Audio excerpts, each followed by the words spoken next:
గురుర్బ్రహ్మా గురుర్విష్ణుః గురుదేవో మహేశ్వరః గురు సాక్షాత్ పరబ్రహ్మ తస్మై శ్రీ గురవే నమః. అగజానన పద్మార్కం గజానన మహర్నిశం అనేకదం త్వం భక్తానాం ఏకదం తముపాస్మహే. ఆదిత్యోర్కోరవిర్భానుర్భాస్కరశ్చ దివాకరః మార్తాండః సవితా హేళి తీక్ష్ణాం శుర్మిహిరో రవిః. 2025 సంవత్సరం జూన్ నెల 1వ తారీఖు నుండి 30వ తారీఖు వరకు ఈ నెల మాస ఫలితాలు చెప్పుకుందాం. ఎప్పుడు కూడా కొన్ని గ్రహాలు ఉన్నాయి. ఒక గ్రహం 2 రోజులున్నరే ఉంటుంది, ఒక గ్రహం నెల రోజులు ఉంటుంది, ఒక గ్రహం నెల 15 రోజులు ఉంటుంది, ఒక గ్రహం 3 నెలలు ఉంటుంది, ఒక గ్రహం సంవత్సరం ఉంటుంది, ఒక గ్రహం సంవత్సరంన్నర ఉంటుంది, ఒక గ్రహం 2 సంవత్సరాల 6 మాసాలు ఉంటుంది ఒక్కొక్క రాశిలో. ఇట్లా ఉండే గ్రహాల్లో ఎక్కువ టైం ఉండే గ్రహాల్లో 3. ఒకటి సంవత్సరం ఉండేది గురువు. మరి రాహుకేతువు సంవత్సరంన్నర ఉండే గ్రహాలు రాహుకేతువులు. 2 సంవత్సరాల 6 మాసాలు ఉండేది శని. ఈ 3 గ్రహాలు కూడా మార్చి నుంచి మే నెల లోపల మారినాయి. దీనివల్ల రకరకాలైన సమస్యలు వస్తాయి. ఈ సమస్యలు ఈ సంవత్సరం కొత్త సంవత్సరంలో పాపగ్రహాల వల్ల చాలా సమస్యలు, అంతర్యుద్ధాలు వస్తాయని చైత్ర శుద్ధ పాడ్యమికి ముందుగానే నేను చెప్పాను. ఇప్పుడు కూడా జరుగుతోంది. అంతర్యుద్ధం అంటే పబ్లిక్గా ఎదుటబడి యుద్ధం చేసుకుంటే బహిర్యుద్ధం. యుద్ధం వద్దు వద్దు వద్దంటూ బార్డర్లో కాల్పులు జరపడం, దానికి ప్రతి కాల్పులు జరపడం, వద్దు ఆగిపోండి అంటాం. విదేశాలు ఆగిపోయిన తర్వాత మళ్ళీ తిరుగుబాటు చేయటం, ఇవన్నీ కూడా ఏదైనా ఉంటే ముఖాముఖి కొట్టుకోవటం వేరు. వెనక నుంచి దొంగ దెబ్బ అంటారు. ఎదురుండి కొట్టుకుంటే అది వేరే, చాటు నుంచి కొడితే ప్రాణం తీసే దెబ్బ కొట్టచ్చు. ఇటువంటి సమస్యలు ప్రపంచానికి, కుటుంబాలకి, మంచికి చెడుకి కూడా వస్తుంది. 2025 సంవత్సరం జూన్ నెల కర్కాటక రాశి ఫలితాలు చెప్పుకున్నాం.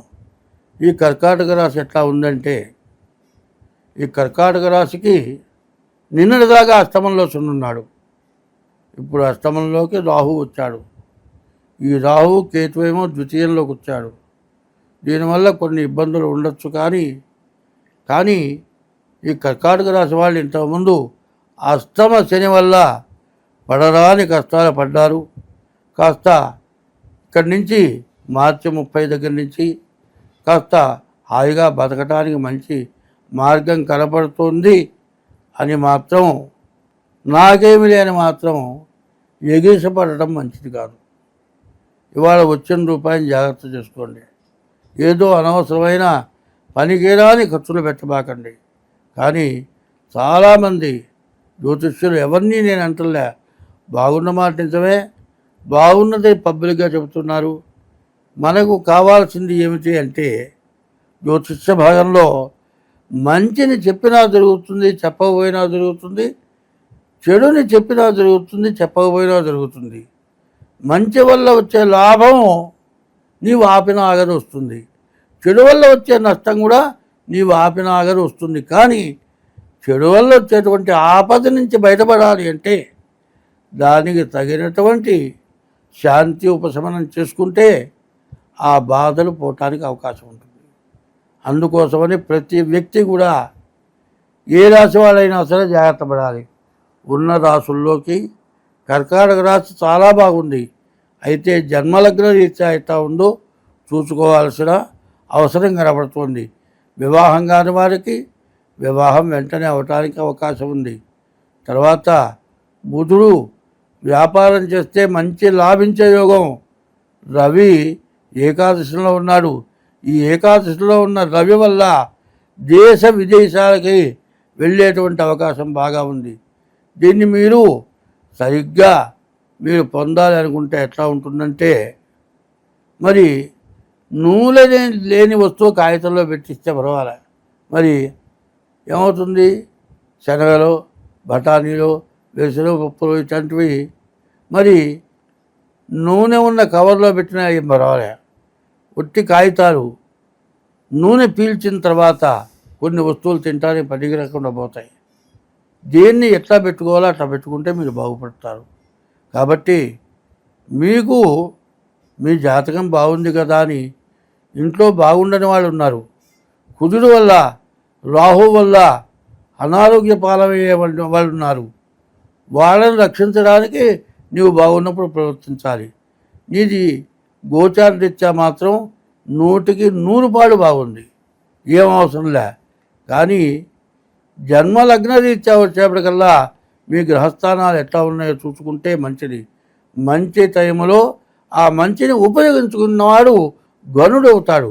మంచి టైంలో ఆ వచ్చిన మంచిని కేర్లెస్ చేసి చెడగొట్టుకున్న వాళ్ళు చాలామంది ఇబ్బంది పడుతున్నారు. ఎందుకంటే చిత్తూరు నాగయ్య గారికి 7 కార్లు ఉన్నాయి, చివరికి వచ్చేప్పటికి ఏమీ జరగలే. మరి సినిమా యాక్టర్ కాంతారావు ఉన్నాడు, 500 ఎకరాల భూమి ఉంది.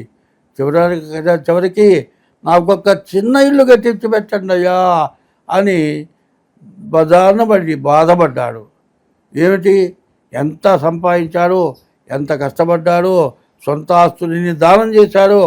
ఎన్నో దానం చేసిన వాడికి ఉండటానికి ఇల్లు లేక, ఎవరు సహాయం పడక, చివరి స్థితిలో చాలా కష్టాలు పడి ఆ సినిమా యాక్టర్ కాంతారావు దెబ్బతిన్నాడు. ఎందుకంటే ఏమంటే కాంతారావు సంగతినో ఇంకో యాక్టర్ సంగతి చెబుతున్నామంటే కాదు, వాళ్ళ గ్రహస్థితి వల్ల వాళ్ళు అంత బాగా ఉన్నవాడు ఇంత నష్టపడిపోయినారు కదా. వాళ్ళ సమస్య ఉన్నప్పుడు వాళ్ళు అజాగ్రత్త పడి చెడిపోయినారు కదా. అట్లా కాకుండా మీరు చెడకుండా ఉండటానికి చెబుతున్నా. మీకు ఈ కర్కాటక రాశి వాళ్ళకి అన్ని విధాలా బాగుంది. కానీ మీ జన్మలగ్న రీత్యా అంటే పుట్టిన టైం ద్వారా మీ జాతకం చూపించుకోండి, అంతా బాగుంటుంది. అదే కాదు, ఎవరి వృత్తిలో కూడా ఈ చెప్పింది బాగా మనస్సులో పెట్టుకొని మన దగ్గర ఉన్నవాళ్ళు, మన తోటి వాళ్ళు సక్రంగా బతుకుతున్నారా, వాళ్ళు తింటున్నారా, వాళ్ళ బతకగలుగుతున్నారా ఆలోచిస్తే అడుక్కు తినేవాడు మాత్రం ఎక్కడా ఉండడు.